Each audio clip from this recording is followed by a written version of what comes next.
There was a divorce last offseason between two of the most legendary figures to ever set foot on a football field. Tom Brady departed New England for the tropic paradise that is Tampa Bay to throw to wide receivers who weren't college quarterbacks and lacrosse players, while Bill Belichick remained in New England to sell his soul to Hollywood and film Subway commercials. So far, the results have been damning for old Billy B. While New England has lost their last 3 games and fallen to third in the weak AFC East, the Buccaneers have risen from mediocrity and now sit atop the NFC South. And with the Saints' in-house issues, it doesn't look like they're going anywhere. The easy thing to do would be to blame Cam Newton, who's looked awful since returning from COVID-19. And he certainly has been part of the problem. But there is so much more to it than that. Bill Belichick foolishly believed that the Patriots' success was due to him. He thought he could give any QB the system Tom Brady had, and they'd succeed. Hell, Cam Newton would be an upgrade over Brady because he can run around. And Tom Brady certainly can't do that. What an idiot. Turns out, throwing checkdowns and slants to wide receivers is actually really difficult when the wide receivers can't create any separation. This could have been remedied in one of the deepest wide receiver classes we've ever seen, but Bill Belichick instead decided to trade down, draft defensive players and tight ends, as well as letting Mohamed Sanu walk and not really making any efforts to go after free agent wide receivers. Meanwhile, in Tampa Bay, if you ignore the guys who have already played 8 games, Brady is top 5 in virtually every passing stat and getting better as the weeks go by as he gets more and more control of the offense. The conversation is not if they're going to make the playoffs, it's if they're going to have a first-round bye. All this has shown me Brady is clearly the superior half of that pair, and while Belichick will eventually be enshrined in Canton, he may not be that great of a coach. But that's enough for me. Tristan, tell the viewers what you think about the different directions the Patriots and Buccaneers are headed in. Well, first I'm going to start off the Patriots, and I kind of feel bad for them. COVID has destroyed their organization, from the 8 players that opted out in the offseason to Cam Newton getting it and turning into a Division III quarterback. I do have to apologize to Cam because I probably jinxed him, much like I jinxed Evan Ingram a couple weeks ago. And I get it if you want to bash the Patriots and Bill Belichick, because Brady has looked phenomenal in the Bucs and with the different Bucs players and keeps on winning. But I think you are a moron. I'm not saying Isaiah's a moron because I think he may kind of agree with me. If you think that your Lord and Savior Tom Brady would be doing the same thing he's doing with the Bucs this year on the Patriots, you really need to take a look at what Cam is working with. His best receiver is a 34-year-old, 5'10", Julian Edelman, who's never made the Pro Bowl and his best days are behind him. A first-round bust in N'Keal Harry, who had 105 yards and 2 touchdowns with Tom Brady last year. The Patriots defense was the best in the NFL last year, helped the Patriots dominate games, had Sam Darnold seeing ghosts. They also had the MVP on their defense last year. This year, Stephon Gilmore is Defensive Player of the Year.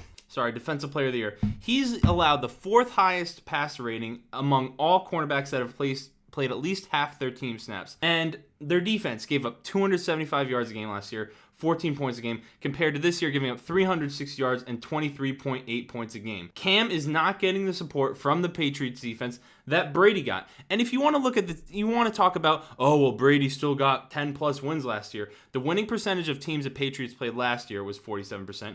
And if you take only the records of the teams the Patriots beat last year, their winning percentage is a whopping 38%. And you want to know what the winning percentage of teams is this year so far? I know it's a smaller sample size because only about 6 or 7 games. 60.5%. They've been playing basically only winning teams. They played one team that has a losing record. Granted, that's the Broncos, but the point still stands. It's not like they've been playing bums like they did last year when they were actually successful and had a better defense. My main gripe, I can't take anything away from Tom Brady. The thing I'm most frustrated with is people getting mad at the Patriots fans that are suddenly getting mad at Cam Newton and blaming this all on Cam Newton, that the Brady should have stayed and it would be so much better. That's the part that's frustrating me the most from the Patriots and Buccaneers so far this season. Well, look, I'm sorry to break this to you, Tristan, but the Patriots would be better if Tom Brady was still there. And it's for a few reasons. 1, pre-established system. He already knows what he's doing. 2, less players are going to opt out if Tom Brady is on the Patriots, because any team Tom Brady is on has a chance to compete for a Super Bowl. That's just a fact. They're not having 8 opt-outs if Tom Brady stays. They're not having key players opt out. And 3, Tom Brady is amazing at avoiding sacks and getting balls in the tight windows. Cam Newton is not. Cam Newton has never been a pristine, super accurate passer. And sure, his running stats are impressive, But at the end of the day, I would rather have a better passing quarterback who is almost immobile than a running quarterback who is going to struggle to get into gunfights. The one game he has looked good in the air was against the worst passing defense in the NFL in the Seattle Seahawks. Other than that, he has at best looked average and at worst looked like Jarrett Stidham. Yeah, but how are you supposed to get into a gunfight when you're fighting with water pistols? Tom Brady did it last year. Tom Brady took those water pistols. He didn't do it last year. That's the thing. They had a slightly better team last year.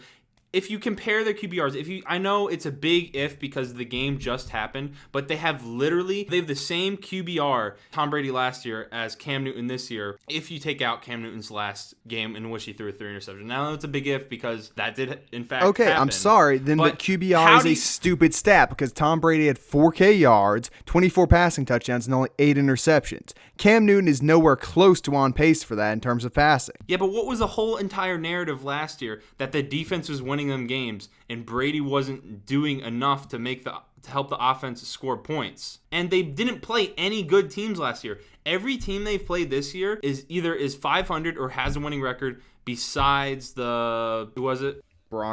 Besides the Broncos. So that's their only, in my opinion, obviously just got blown out, but that's the only loss this year that's to a bad team. And they were a yard away from beating the Seahawks, and many people agreed that if Cam Newton never got in COVID, they probably even beat the Chiefs the way the Chiefs played. You can't sit here, though, and say that, Cam Newton is superior to what Brady is last year. You can say QBR, and I'm going to tell you QBR is a stupid stat if you actually believe that. You look at the numbers, you look at what Brady did last year, you can say, okay, he was not anywhere close to his prime at the pinnacle of his talents, but he wasn't throwing to anyone, and he was still finding some success. 4,000 yards, 24 touchdowns, 8 interceptions is a borderline Pro Bowl quarterback. And then you look at what Cam Newton's been this year. It's been night and day. But again, I don't want to make this about Cam Newton. Cam Newton is not in a good situation, but the Patriots would be better if Brady was there. They'd also be better if Bill Belichick would actually go out there and pick up wide receivers. He is unwilling to do that. Part of that is due to arrogance. Part of that is due to some of his mistakes in drafting wide receivers. He's shown in the past he clearly is not very good at drafting that position. The best Patriots wide receivers are not picked high. They're guys like Julian Edelman or they're big free agents like Randy Moss. But Bill Belichick cannot pick out wide receivers, and he is unwilling to pursue them in free agents. I am blaming this more on Bill Belichick than Cam Newton, but you cannot sit here and blindly say that the Patriots would be a similar team if Tom Brady was on the field. I think they would of course the offense would look different because Brady isn't 6'5" and can run over people. That's not what he does. So obviously the team is going to look different. But as far as record, it would not be that much different if he was on the team. The one point I do agree with you, maybe the continuity helps because he has played for them for nearly 20 years. So that aspect would have helped. I mean, you see it even with Brady at the beginning of the season with the Bucs. They struggled a little bit to start. But I just think Patriots fans and fans are delusional if they think this Patriots team would be one of the best teams in the league if Brady would have stayed with them. I just don't think that's the case. And you can't say... Has anyone actually said that? We are existing in this hypothetical world right now where you keep saying Patriots fans. I've seen Patriots fans call for Bill Belichick to be fired as the general manager. I don't think the Patriots fans are saying, we'd be the best team in the NFL if Tom was still here. They'd be better, but I don't think anyone's saying that. I mean, I've seen plenty of Patriots fans say that they'd be a hell of a lot better, but I really don't think the record would be that much different. Like Tom Brady, for example, against the Seahawks, is not getting into a shootout with Russell Wilson and winning the shootout with the receivers that they have. If Cam Newton can take his mediocre group of wide receivers who you've been trashing all day and get 397 yards out of them, Tom Brady's getting at least 450 and maybe even 500. I'm sorry, but yes, he would get in a shootout with Russell Wilson if he was against that Seattle secondary. Anyone can get in a shootout with Russell Wilson if they're against that Seattle secondary. Yeah, but the reason he was able to throw for so many yards, he also ran for 47 yards and another 2 touchdowns. Like, I just don't think that... So he's going to pass it to his tight ends twice at the goal line. They're going to score. Or they're going to give it to Rex Burkhead 3 times and they'll get 2 touchdowns that way. I think in that game, the added dynamic of Cam Newton being able to run the ball really helped them. But, I mean, I disagree with the people who think they'd be that much better. Those 3 people out there with their white hoods on... But that has been our thoughts on the different directions the Buccaneers and Patriots are heading. I can't wait to see what the Buccaneers will do later on in the season. I feel like the more continuity Brady gets with the offense and with the addition of Antonio Brown, and they will quite possibly be the best passing attack in the NFL. And I cannot wait to see that unfold. Viewers, let us know what you think down in the comments below.